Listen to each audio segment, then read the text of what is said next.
Here we go. Alright, welcome back to the channel. Today we're going to be taking a look at the best loadout that you can get for the Constellation Taurus in the current patch, which is 4.0.2. So if you like this kind of content, be sure to leave me a like, comment, subscribe, all that fun jazz, and we'll get right into it. Also, if you need a referral code because you're new to the game, here's mine on the screen. You can use that to get a little extra money when you start out with a new account. Alright, so the Constellation Taurus is one of the most popular ships in the game right now because as a solo player it does basically everything. So we're going to be looking at the Urkel website. Okay, so here we are on the Urkel website. I will put the link for this website in the description of the video in case you need it. But we're just going to go through this real quick. I'm not going to get too in depth with this, but pay attention to the power distribution in this area of the website, and also this column right here with all of the information on the Taurus is a good source of information for your ship as well. And over here you can see the stock configuration of your DPS, your shields, stuff like that. You'll see that change as we go ahead and outfit the ship. So we're going to start with the components first. So if you're looking to upgrade your shields on the Constellation Taurus, the most important thing to sort by is pool HP. So we're going to pick the best one we can find, which is the Parapet. It's a industrial grade A. And if you look down here at the bottom, Stanton shops, it will tell you where you can buy it. So Omega Pro on New Babbage is the one that we're going to be looking at, and I'll show you why here in a minute. Now, next up we have power plants. So we'll take a look at the power plants. For power plants, you want to sort by max power generation. So the best we can get is this Starburn. It's a competition grade B, 21 max power generation. So we'll pick that. We'll go ahead and put the second one in there as well. Get dual Starburns, and then over here we'll look to see where you can get it. And the one I wanted to point out is Omega Pro on New Babbage, so you can get these as well as your shields in New Babbage. So if you've been paying attention, you'll have noticed the power distribution has changed a good bit just by adding those. Next up is the coolers. We'll go ahead and look. Sort by cooling generation. We obviously want the highest, so ice dives are the ones we want. Let's go ahead and put both of those in there. Look at the Stanton shops. You pick these up at Platinum Bay at Port Tressler. So New Babbage and Port Tressler, you can get all of the things you want here, all of those components. Now on the quantum drive, it really comes down to preference. Okay, so number one, you can sort by max speed, and the Hurricane industrial grade B has the highest speed that you can buy out of the shop. Now let me clarify, the components that I'm picking are the ones that you can buy in the shops in Stanton right now. I'm not going over military components that you can get from other locations. This is just the ones that you can buy in shops. So something you can pick up easily. So the Hurricane has the highest speed out of any of them that you can get. Now, that's one way to go about it, or the way I usually go about it more is to sort by max distance, and you'll see the Hemera is now, you know, quite the best by a good bit. Anyways. Now, if you can get your hands on an XL1, great, but civilian, like the ones that you can buy, the Hemera has the best distance traveled on it. So, let's go ahead and sort by max speed again. Here you can see the Hurricane has a little more speed, but less distance traveled with it, so it's less efficient. So, those are the two options that I would choose between, whether I want to go faster or whether I want to be able to travel farther.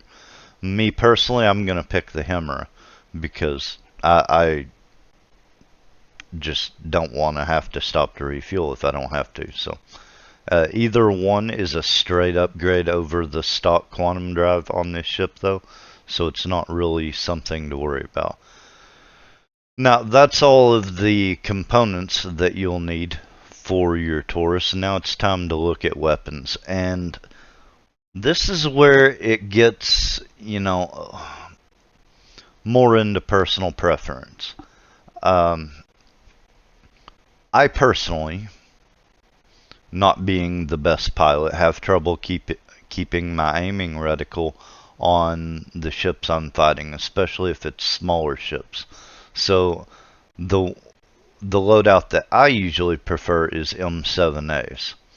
And you can see, like, you can see the sustained DPS for the Galderines, and over here on the right, this is your pilot DPS.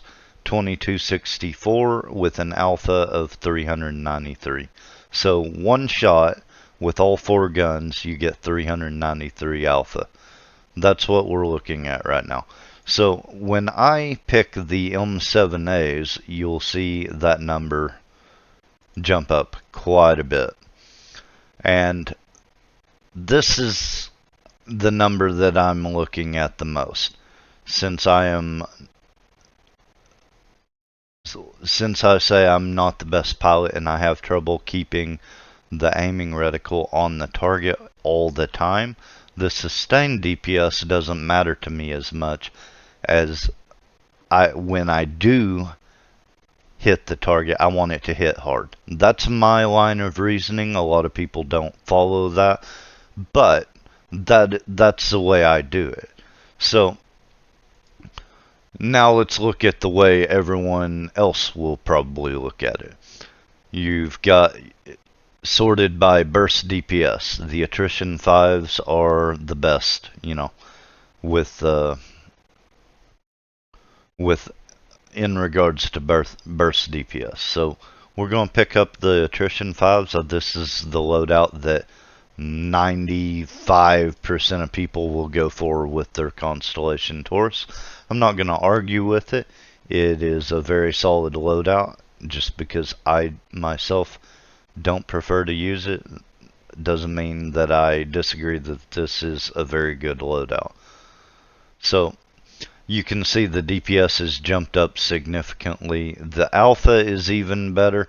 It's not as good alpha damage as the M7As, but the DPS is quite a bit higher than with the M7As.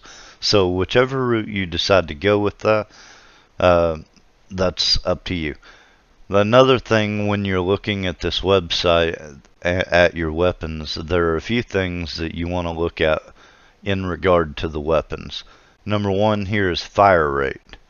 Speed is the speed of your projectile once you fire it and how fast it'll make it to your target. So that's something that's important to look at, as well as range. So the range definitely comes into it. Even though with the slower speed on the attrition 5s, if you're firing at max range, you're going to have trouble actually hitting the target. It's just part of it. But these statistics are listed on this website, and they are, you know, a good thing to take note of. Specifically the speed. This is why you don't want to like have two M7As and two attrition 5s, because the speed is different, the aiming pips will not be in the same place, and it just messes you up a lot of times trying to figure out which one you're... Yeah, it's a whole thing. Just go with one type of weapon, or if you can't, try and match the speed. Okay, so that covers the guns. Now we're going to... Well, okay, so we have the man turret. Now, if you have access to them, these Ardor 3 salvaged that you got from Phase 1 of Save Stanton, this is a very good option. If you don't have those and you don't like the laser scattergun, mainly because it has less range, but if you don't like the Dominance 3, which has the best burst DPS, the Attrition 3s are still a really good option. I'm not going to recommend Ballistic anything. So you could put Attrition 3s on here if you don't have access to the Ardors. Now, now is a good time to look at the missiles. I have two things to say about the missiles. Well, three things. The first thing to note is that these missile racks, you can't change them out. So you are stuck with size 2 missiles. You're not going to be able to swap to a different size to have more, to have less. You just have size 2s. So here's the first thing. The electromagnetic targeting missiles are by far the best and most reliable missiles in the game right now.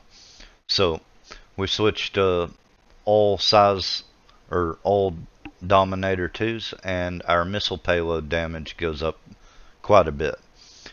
Now there's one other option for size 2 missiles that is actually a decent option, and I'm going to talk about it. If you want a little bit of variety, I would replace one missile rack worth of missiles with Rattler 2s. And the reason for that, they are infrared, which means they're not going to be as reliable as the Dominator 2s. But if you look at the range on both of these missiles, the Dominator 2s and every other missile in the game has a minimum firing range of 1,000 meters. So 1 kilometer out. If they're closer than that, you can't use your missiles. Unless you have Rattler 2s. Then you can fire them at 500 meters. This is the best part of the Rattlers. It's about the only reason I can say that I would want to use these more. I find them highly unreliable, because this is the missile that goes out and then splits into like 6 or 8 smaller missiles. And the problem is, yes, the damage is higher if all of those smaller missiles connect. But, I mean, I don't know if I've ever seen all of them connect. So, that being said, they are less reliable. But it can be worth having a few of these, just in case the targets get in a little closer and you want to fire off some missiles at a closer range. These work well for that. So that's all I've got for you. That is your loadout, the best loadout you can get for the Taurus in 4.0.2, whatever patch we're in right now. This will change, I'm sure, in the next patch, but you know, for now, this is the best you can do that you can buy from shops in Stanton anyways. So that's all I've got for you. Be sure to leave me a like, comment, subscribe if you found this helpful, or just want to argue with my choices. Feel free, and I'll see you in the next one.